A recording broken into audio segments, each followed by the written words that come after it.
Okay, more optimization. Find two positive numbers whose product is 100 and whose sum is a minimum. Okay, so if you have two numbers, and I'll call them x and y just to get us started. If their product is 100, then xy is 100, easy enough.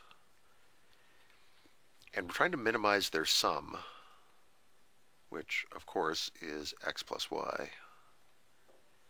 Now, if you're trying to optimize the sum, you want to take its derivative and set it equal to 0, but if we try to do that while we have two variables, we're going to end up in trouble pretty quickly. We need to take this down to one variable if at all possible, and that's where this xy equals 100 can help us. Let's solve this for one of the variables. Let's make it y. We can solve for y and get y equals 100 divided by x. Just divide both sides of this by x, and that's what comes out. Now that we have this, any place we've got a y, we can put 100 over x in its place, which means in our sum, we can say the sum is x plus, I'm not going to say y, I'm going to say this instead, 100.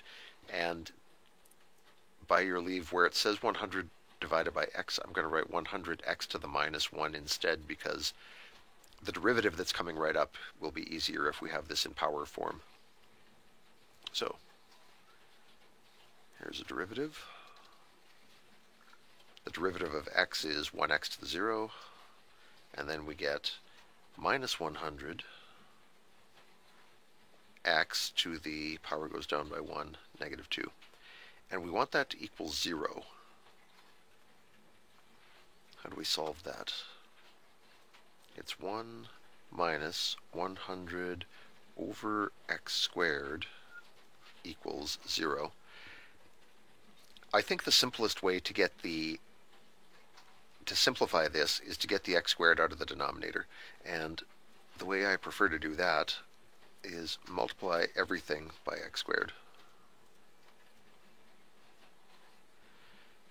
When you do that, two good things happen.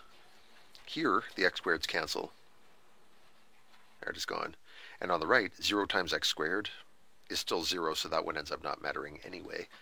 And so our new improved expression is x squared minus 100 equals 0, which means x squared equals 100, which means x is plus or minus 10.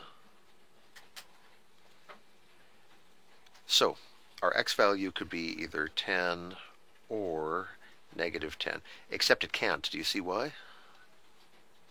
They said at the beginning, they specified that they want positive numbers here, so for that arbitrary reason, the negative 10 is out. Our x value has to be 10, and for our y value, well, y is 100 divided by x, so it's 100 divided by 10, y is 10 also.